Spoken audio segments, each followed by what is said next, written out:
Et justement, le jour de la réunion, il y avait les 2 agents, même certains d'entre nous, et on y met tout. Je ne sais pas si vous faites, si vous suivez cette publicité. Et cette publicité, donc justement, Nathalie a dit, ils ont fait appel, dire qu'il ne faut pas, cette publicité, c'est une publicité nationale, mais nous, on n'est pas encore concernés. On n'est pas en mesure de les récupérer pour pouvoir les sélectionner. Notre centre de tri, en fait, il faut qu'il se mette aux normes et qu'il puisse s'équiper techniquement, fibre optique, pour pouvoir trier ces fameux résidus plastiques, films d'emballage, plastique dur en petite matière. Et nous, l'extension des consignes de tri, de toute façon, la loi l'impose au 1er janvier 2023. Donc, on n'est pas en dehors des clous, on n'est pas hors la loi. Et malheureusement, nous, on n'a pas encore cette extension des consignes. Mais elle arrive, elle arrive.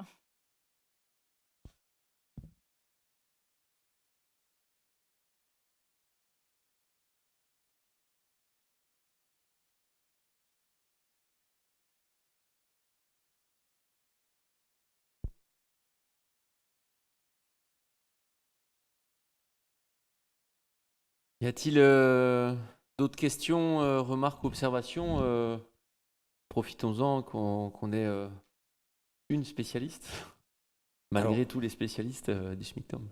alors j'en profite, Julien Lassalle pour le groupe Saint-Sulpice Active et Citoyenne.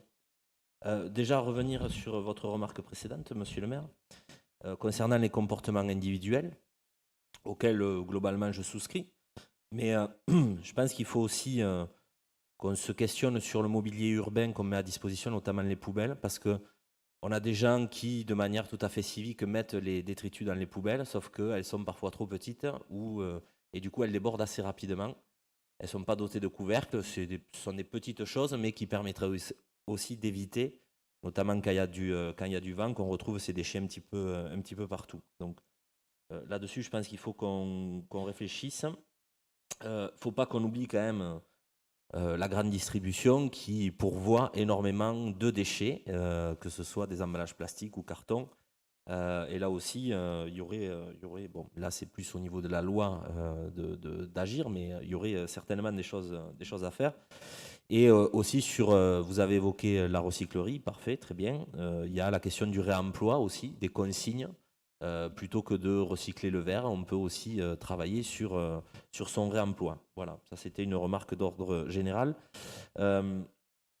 Sur la question des biodéchets, moi, je voulais savoir comment vous comptiez organiser un petit peu les choses, puisque j'ai cru comprendre que la loi prévoyait d'ici à 2025, y compris pour le particulier, il y a un tri qui s'opère des biodéchets. J'imagine que le SMICTOM a déjà phosphoré autour de ça. Voilà, est-ce que vous pouvez nous en dire plus? Comment tout ça pourrait s'organiser? Merci. Donc nous, globalement, en 2017, on a mené une étude sur les gisements de biodéchets sur notre territoire. Et il paraissait plus efficient de travailler avec les moyens et gros producteurs du territoire, que sont les restaurations commerciales et collectives. Pour du coup, les particuliers, on n'envisage pas à ce jour une collecte des biodéchets, à moins que bien sûr la loi aille plus en profondeur et plus en détail et nous y oblige. Mais aujourd'hui, l'expérience et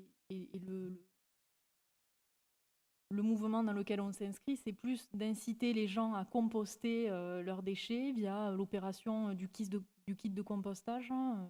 Rien qu'en 2020, on a vendu 239 composteurs, dont 73 à des Saint-Sulpiciens, à des foyers de Saint-Sulpice. Donc c'est une opération qui fonctionne et qui du coup, aujourd'hui, offre une qualité de service qui est tout à fait satisfaisante, étant donné que la collecte des biodéchets, elle a eu quelques soucis au démarrage, parce qu'on a certains producteurs, et même des producteurs professionnels, qui se sont quand même un peu alarmés.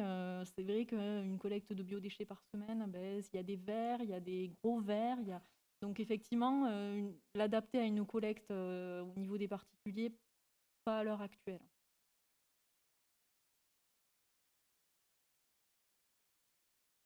Isabelle Manteau pour Saint-Sulpice Active et Citoyenne. Juste une question pour revenir sur le compostage collectif, donc qui s'adresse à la fois à M. Capu, à Mme Faure et à M. le maire. Moi, je pensais au jardin partagé, puisqu'on a des jardins partagés. Et là, en l'occurrence, ça n'a pas été envisagé de faire des compostages à ce niveau-là, là où c'est vraiment très intéressant, justement.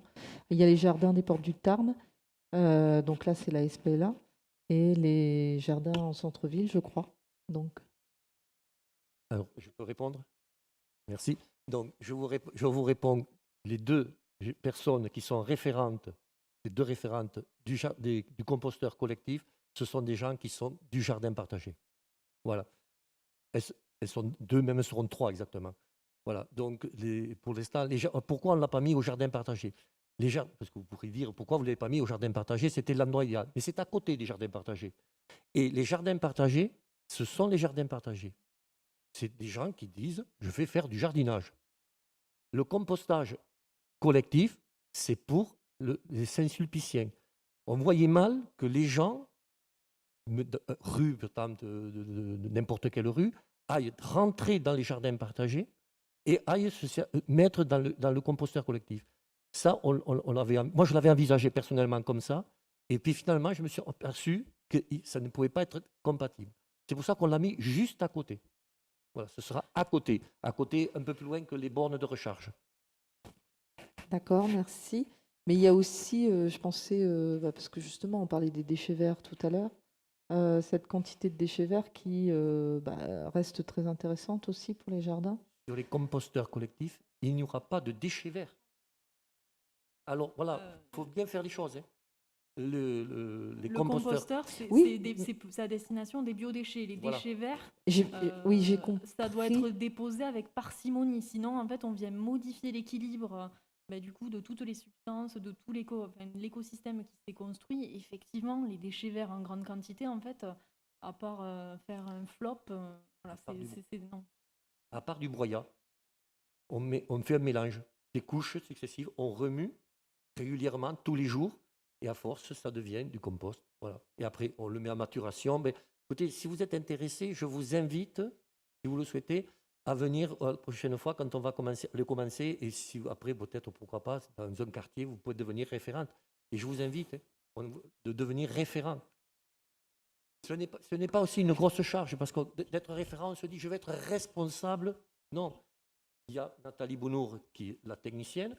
Il y aura des élus, puisqu'on a décidé comme ça qu'il y ait des élus, et des agents, et des Saint-Sulpiciens. C'est quelque chose de collectif. Ça ne va pas être quelqu'un qui va dire... C'est ce qui a fait peur aux gens de dire, si je deviens référent, je vais mettre le doigt, je vais m'y retrouver jusqu'au coude, et facilement. Non, c'est une affaire de tous. Merci. Excusez-moi, j'ai peut-être Jean-Philippe Feligetti, j'ai une dernière question.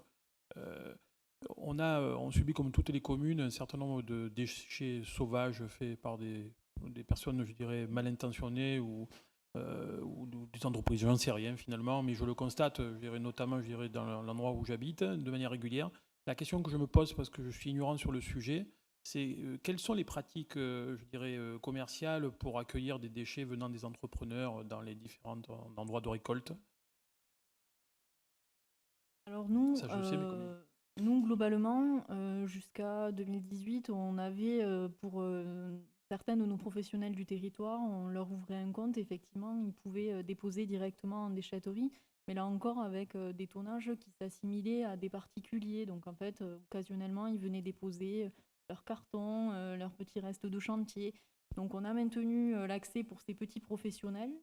On a augmenté les tarifs, que de toute façon, il existe d'autres solutions sur le territoire et des solutions de traitement privé. On incite par exemple pour les gravats, les entreprises à aller chez Cougo directement, c'est moins cher et puis surtout, il y a une valorisation directe sans passer par nos bennes de déchetterie, parce qu'il faut savoir que les déchets des professionnels, s'insérant dans nos bennes de déchetterie, on y paye la rotation, on y paye le traitement, et tout ça, en fait, ça vient impacter notre taxe, quoi. Donc, effectivement, il existe des solutions. Il y a des professionnels, il y a Coved pour les déchets verts et aussi le tri des gravats. Il y a Cougo pour les gravats, la CEMEX. Il y a tout un tas de... Il y a une économie qui s'adresse à ces professionnels. Et il faut savoir qu'un professionnel, il est à l'obligation du tri des 5 flux, qui existe depuis 2016, et sur lequel, en fait, il est responsable des déchets qu'il produit et de leur solution de traitement, enfin de leur utilisation jusqu'à leur solution finale de traitement. Donc effectivement, on ne peut pas confondre et trop inciter nos professionnels à venir déposer dans nos déchetteries, parce que du coup, ça viendrait un peu perturber l'équilibre pour la fiscalité, puisque on le sait aujourd'hui, le seul levier d'action, c'est la fiscalité. On essaye de trouver des recettes extérieures, mais bon, c'est pas évident. Très bien, merci. Y a-t-il d'autres remarques, Monsieur Plugnon? Sylvain Plugnon pour Saint-Sulpice Active et Citoyenne. Plusieurs remarques concernant ce qu'on appelle les biodéchets, mais pour le particulier. On est d'accord, les biodéchets pour les particuliers, c'est enfoui. Enfoui. Actuellement. Alors aujourd'hui, les biodéchets des particuliers, s'ils ne sont pas compostés, effectivement, ils sont enfouis. C'est ce qu'on voit dans le focus sur la poubelle que vous avez en page 2 du rapport. D'accord. Ah oui, alors juste une petite remarque, parce qu'on a eu le rapport de 2019, on n'a pas eu celui de 2020. Enfin, je ne sais pas si pour tout le monde c'est pareil. Normalement, c'était le rapport présent. Oui, mais justement, on a suivi, on pouvait suivre à peu près la trame du rapport de 2019, mais ce n'était pas les mêmes chiffres, quoi. D'accord. Tout à fait. On est tous au même pied d'égalité là pour Oui. 2019. Juste, la question, elle a son importance, puisque du coup, là, pour l'instant, du coup, la partie biodéchets, combien représente en fait la partie des biodéchets qui est enfouie par rapport à tout l'ensemble des déchets enfouis? Parce que quand on parle de biodéchets actuellement, c'est surtout, je pense, tout ce qui est composté. Je pense que c'est ça qui est mis dans le rapport, les fameux 400 tonnes, ou on peut aller jusqu'à 450 tonnes pour les professionnels. Alors, c'est le gisement qui est estimé via nos moyens et gros producteurs. Alors effectivement, là, si on le regarde, nous, en fait, les biodéchets, dans le Modécom que l'on a réalisé, c'est 57% de nos ordures ménagères. C'est énorme. Donc il est urgent de composter au plus vite chez soi. Alors, du coup, les ordures ménagères, si vous allez à la page 10 du rapport, mais bon, du coup, je ne sais pas si vous avez les bons chiffres, nous, aujourd'hui, les ordures ménagères, donc, dans lesquelles s'incluent les biodéchets, c'est 76%. Et ça serait 47% des 76%. Donc, de tête, là, je ne vais pas faire. D'accord, oui, je comprends tout à fait, mais justement, du coup, pourquoi, par exemple, c'est une idée, donc à Saint-Sulpice, il y a quand même beaucoup de lotissements avec des jardins, proposer ou carrément, ou peut-être même imposer une formation sur le compostage, voir à quel point c'est pas du tout difficile.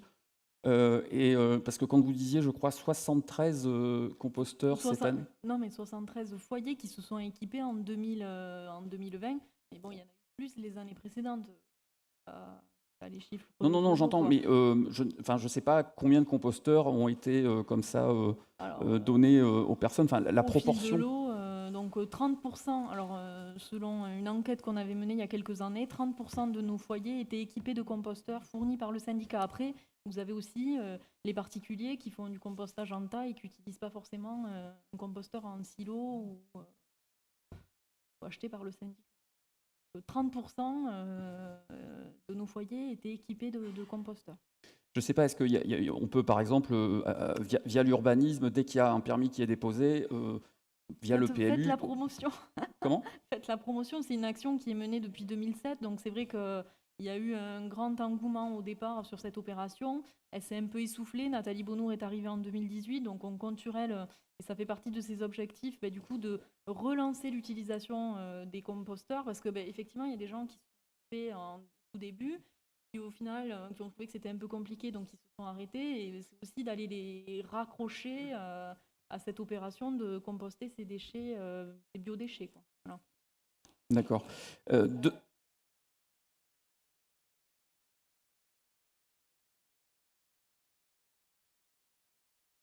On a des opérations ponctuelles sur les déchetteries, effectivement.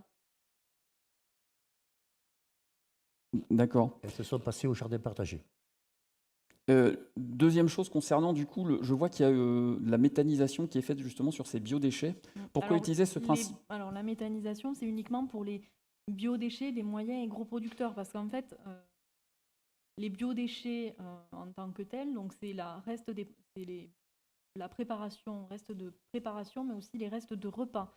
Donc il peut y avoir des os de poisson, de la viande, et ça, c'est des éléments qui ne vont pas dans les composteurs, sinon ça attire les nuisibles. Par contre, pour les gros et moyens producteurs du territoire, ceux à qui la collecte des biodéchets, fraction fermentescible des ordures ménagères s'adresse, il nécessite un traitement professionnel et donc du coup le fait d'être traité sur une unité de méthanisation pour être valorisé au maximum et éviter qu'il soit déposé sur une compostière, laissé à l'air libre. Voilà.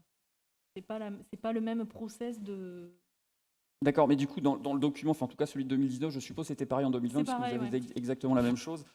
Du coup, donc tous les déchets, en tout cas les biodéchets, sur le territoire, resteraient dans le territoire à terme, c'est ça, via du compostage, uniquement du compostage? Alors non, la société Coved, avant la crise sanitaire, avait engagé une procédure afin d'obtenir un agrément pour pouvoir obtenir un agrément qui va leur permettre de traiter les biodéchets, mais du coup la fraction fermentescible des ordures ménagères, donc ces restes de préparation mais aussi de repas, c'est en cours d'agrément parce qu'en fait l'objectif pour nous c'est quand même de pouvoir le traiter au niveau local. Effectivement, ça nécessite quelques investissements et d'autres process. Ça ne peut pas être simplement déposé sur une compostière, laisser le temps faire son action et ensuite être normé, faire des analyses, être normé et ensuite être remis sur le circuit. Alors, dernière chose aussi, deux Je sais choses. pas si je suis claire. Oui, si, je comprends, tout à fait, vis-à-vis... En fait, oui, c'est tout le problème du poisson, de la Voilà, viande, tout c'est ça ça. qui... ouais, bon. Et là, pour le coup, ça va en enfouissement. Deux choses, du coup, concernant... voilà que j'ai oublié. Ça va revenir. Désolée, je vous ai perturbé.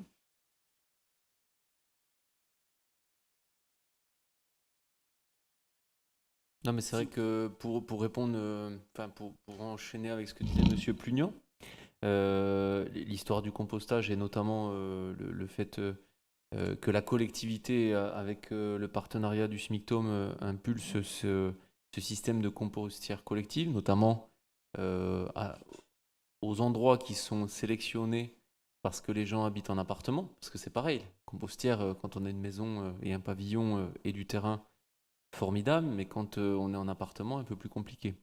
On voit, comme disait Monsieur Capu, que sur l'Avor, il y a une vraie dynamique citoyenne qui s'est mise en place, et je dis bien citoyenne. On est à 4 compostières installées. On a 3, 4, voire 5 référents par compostière collective. Ça demande... alors moi, je ne suis pas tout à fait du même avis que Monsieur Capu. Ça demande un peu de temps. Ça demande aussi... Monsieur le maire, ne découragez pas les gens qui ont Non, envie. mais ça demande de la connaissance et de l'engagement. Pourquoi ? Parce qu'il y a l'entretien de compostière, il y a le fameux... les opérations de retrait en fait du compost fait. Et ce jour-là, clairement, quand à l'Avor, pour en avoir discuté avec les élus de l'Avor, quand on fait ça, faut pas que les référents qui ont créé une dynamique se disent ah ben non, je suis à la plage, ou bien ah ben non, je peux pas, j'ai un repas de famille. Et on voit bien qu'aujourd'hui, voilà, la dynamique citoyenne, elle a du mal à prendre, notamment à Saint-Sulpice, parce que aujourd'hui, en fait, si on met la compostière collective aujourd'hui, c'est pas faute d'avoir travaillé depuis 1 an dessus. C'est parce qu'on a eu du mal à trouver des référents, et sans référent, ça ne marche pas. C'est-à-dire qu'on est vraiment sur une dynamique citoyenne. Ce n'est pas une dynamique de mairie qui porte à la place d'eux. Non, effectivement. Ou du C'est aux SMICTOM. Mais par usagers, contre, on tout à fait. vient, nous, En en support. On est support. là en support, effectivement. Les usagers doivent s'investir de cette installation. Elle est à leur destination et c'est eux qui en sont acteurs et qui pourront créer autour de cette installation du lien social, des moments de partage. Et ça doit être un peu vécu comme ça. C'est vraiment un point de rencontre et faire connaître ses voisins, typiquement sur le composteur que l'on a sur un quartier pavillonnaire, parce que les élus de l'Avon ont souhaité installer un composteur dans le quartier du Pêche. Je ne sais pas si vous connaissez, c'est quand même du pavillonnaire, donc tout le monde a un jardin entre 800 et 1000 mètres carrés, donc typiquement ils peuvent globalement avoir un composteur individuel. À côté de ça, il y a une résidence Sporting Way avec un certain nombre de logements. Il y a une dynamique qui s'est créée avec quelqu'un qui va collecter les biodéchets des petites mamies et qui va les déposer au composteur. Enfin, je veux dire, voilà, il faut que effectivement les usagers et les utilisateurs du service s'investissent parce que et la commune et le SMICTOM ne pourront pas tenir à bout de bras des projets comme ça, effectivement. Du coup, la question, oui, effectivement. Monsieur Plunon, du coup, vous aviez une question. Oui, j'ai retrouvé. Du coup, je voulais parler justement du point noir, en fait, c'est l'enfouissement. Quand on dit on enfouit pour combien de temps? Comment ça se passe? C'est-à-dire, en fait, c'est ça, moi, qui m'inquiète beaucoup, hein, c'est vraiment le point noir. Enfin, on voit qu'il y a énormément de déchets qui sont enfouis. Pendant combien de temps le terrain est inutilisable? Alors aujourd'hui, donc je l'ai dit dans le rapport, mais du coup, en mars 2020, on a eu l'arrêté de poursuite de l'exploitation du site qui court jusqu'en 2039. Donc aujourd'hui, on se projette sur l'exploitation du site jusqu'à 2039. Donc ça veut dire qu'on va pouvoir recevoir 60 000 tonnes par an jusqu'en 2039. Enfin, Et ok, après, le site va être fermé. Il va y avoir des opérations de maintenance dessus, puisque du coup, il y a la durée l'encadrement de la fin de vie d'un site. Et justement, mais c'était ma question, c'est quoi la fin de vie de ce site? Enfin, jusque quand ce site est complètement inexploitable? 40, 50 ans. D'accord. Et ça pèsera sur l'entreprise de Covet, du coup, qui assurera les maintenances et les études, les relevés géologiques. Puis surtout sur nos enfants, puisque du coup, c'est tous ces terrains-là, donc c'est-à-dire jusqu'en 2039. Donc après, il va falloir rouvrir encore d'autres sites, puis encore enfouir, et on est comme ça perpétuellement dans une course en fait à l'enfouissement. Alors après, si vous avez une solution pour que les gens ne produisent plus de déchets, effectivement. Oui, justement. Mais vous avez des casiers comme ils sont réouverts. Hein. Ouais. Au bout d'un moment, quand le casier a plus d'activité, plus de biogaz, et qu'on extrait, il les réouvre partiellement et il recommence. Donc, je veux dire, parce que c'est étanche, c'est bien ce qu'on appelle, c'est un casier. Je vous invite d'y aller le voir, on pourra bientôt y aller. Ils sont en train d'aménager justement un parcours pédagogique pour organiser parcours des pédagogique. visites. Ce sera très intéressant. Je vous invite à y aller. Moi, je suis allé déjà 2 fois. C'est très instructif et on apprend beaucoup de ce que deviennent nos déchets. Le problème des déchets, c'est que, par exemple ici, quand on regarde les masques, il y a beaucoup de gens qui ont des masques jetables. Les bouteilles, c'est des bouteilles plastiques. Enfin, parfois, je ne comprends pas pourquoi on vend de l'eau en bouteille alors qu'il suffit d'ouvrir le robinet. Vous comprenez bien que moi, je n'aurai pas la réponse ce soir. Non, c'est pas à vous que je dis ça, mais je parlais d'une manière générale, justement, puisque vous me parliez, est-ce que vous avez des exemples? Nous, effectivement, on a une durée de vie du site annoncée jusqu'en 2039, comme disait M. Capu. Ça pourra peut-être aller au-delà, 2030. Mais les déchets qu'on produit là, en fait, c'est nos enfants qui vont s'en occuper après, quoi. C'est ça qui me gêne énormément dans cette façon de fonctionner.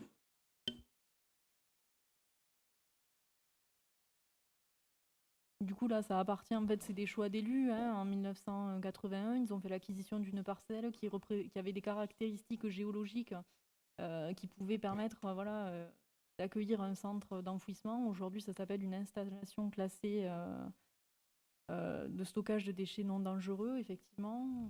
C'est encadré, c'est suivi par les services de l'Adréal. Après, voilà, c'est un mode de traitement qui est reconnu. Il a des inconvénients, il a certains avantages, de même que l'incinération a des avantages et des inconvénients. Effectivement, il faut bien les mettre quelque part. Et on voit bien qu'en Occitanie, lors de la rédaction du plan régional de prévention des déchets, il y a des sites qui arrivent en fin de vie et la capacité de stockage en Occitanie, elle pose problème parce qu'aujourd'hui, on atteint une production de déchets et on ne sait pas ce qu'on va en faire. Donc effectivement, notre site, il a peut-être des défauts, mais il a au moins la qualité de pouvoir proposer une solution locale au traitement de nos déchets sans faire trop de kilomètres. Et pour conclure, c'est vrai que vous le disiez tout à l'heure, mais que ce soit dans le rapport 2019 ou le rapport 2020, par le choix qui a été fait il y a de nombreuses années par des élus visionnaires du territoire, le SMICTOM aujourd'hui, ça c'est important en tant qu'élu aussi, on est force et vous êtes force de faire la pédagogie aux citoyens. Le SMICTOM est depuis des années une des collectivités, un des syndicats où le prix pour les usagers est le moins cher de France. D'Occitanie. Ouais, mais en 2020 d'Occitanie, mais c'est vrai que je crois qu'on est dans les meilleurs. On est dans les meilleurs, on est 5e, je crois, ou 6e de France. Donc moi j'entends souvent des usagers de Saint-Sulpice dire oh là là, c'est prix des déchets, c'est inadmissible, c'est honteux, vous avez vu le prix qu'on paye, on paye toujours plus cher. Mais allez voir à Toulouse Métropole, allez voir à Lyon Métropole, allez voir simplement à Clermont-Ferrand. Vous allez voir le prix, c'est 5 fois, 6 fois plus cher. Donc ça, je pense que c'est aussi important de se rendre compte qu'il y a des élus par le passé qui ont été visionnaires sur ce sujet-là. Et aujourd'hui, on a ce résultat, pas grâce à nous, grâce à eux à l'époque, par ces C'est pour choix. ça qu'il faut continuer à Il faut être continuer. visionnaire Mhm. dans les choix qui sont faits aujourd'hui par les membres du comité, par les délégués au comité syndical, et puis aussi vous, dans les actions que vous pouvez mener localement. Donc, effectivement, on a tous notre part et notre chemin à faire pour faire que la gestion des déchets, effectivement, ne pèse pas sur les générations futures. Et du coup, encore une dernière question, du coup, parce qu'il va y avoir certainement des investissements concernant tous les plastiques qu'on ne peut pas mettre dans la poubelle jaune, qui peuvent être recyclés, mais là, qui actuellement sont enfouis. C'est ça, on est d'accord? Du coup, ça amènerait à quelle augmentation? Est-ce que vous avez fait une estimation justement de Alors- l'augmentation pour quasiment mettre, en fait, l'idée c'est quoi? C'est de tout simplement mettre tous les déchets dans le même bac, que ce soit qu'on puisse du coup sélectionner les déchets qui sont valorisables et hélas enfouir ceux qui ne le sont pas, quoi. Alors, l'extension des consignes de tri, nous, on attend entre 300 et 400 tonnes en plus dans nos déchets, dans nos collectes d'emballages ménagers recyclables. En ce qui concerne les contenants de collecte, on a déjà fait l'investissement pour les conteneurs avec couvercle jaune. Vous l'avez vu, on est passé d'une caissette 70 litres à un conteneur 240 litres. Donc, au niveau de ces équipements, l'investissement, il est déjà fait. En ce qui concerne les collectes, étant donné que les containers sont dimensionnés pour accueillir ces emballages supplémentaires, au niveau des collectes, il ne devrait pas y avoir de modification des coûts. Par contre, voilà, la variante à venir, ça sera le prix que va proposer Trifil une fois que ces investissements seront réalisés. Et du coup, répercuter ces charges supplémentaires, c'est à ce moment-là, étant donné que le contrat n'est pas encore rédigé et que les conditions, on ne sait pas encore. Voilà. Aujourd'hui, voilà, on sait qu'on a entre 300 et 400 tonnes en plus qui vont devoir arriver et qui vont être amenées à être traitées. Mais encore une fois, si elles sortent du process du refus de tri, ce que disait M. Capu tout à l'heure, le refus de tri, c'est ce qui coûte cher, puisque on collecte les ordures ménagères chez les particuliers, on les amène sur le centre de tri de Trifil, ils sont triés, les erreurs de tri sont mises de côté et elles sont ramenées sur le centre d'enfouissement des Brugges. Donc en fait, on a le tri que l'on paye, le transport et enfin le traitement le centre des Brugges. Donc on estime que ça devrait s'équilibrer, enfin, au moins, je l'espère.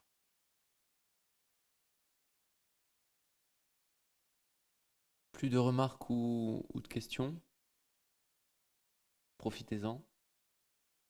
Une fois, 2 fois. Adjugé. On vous libère. Merci beaucoup. Merci beaucoup pour cette présentation. Nos amitiés au président du syndicat et à tous les membres du syndicat. Bon retour. Nous terminons donc ce point numéro 2 sur le rapport annuel. Donc, j'ai monsieur Berlureau qui me disait, donc c'est bien le rapport annuel de 2019 qui était présenté. Madame Faure a présenté 2019 et surtout a parlé 2020. Les chiffres, vous avez vu, les tendances sont les mêmes. Qui peut le plus, peut le moins, mais on aura cette présentation plus détaillée 2020 à faire. Le rapport, on l'a suivi par la trame, vous aviez raison, monsieur Pugnan, la trame n'a pas beaucoup oscillé. On n'a pas de vote sur ce point, mais juste une prise.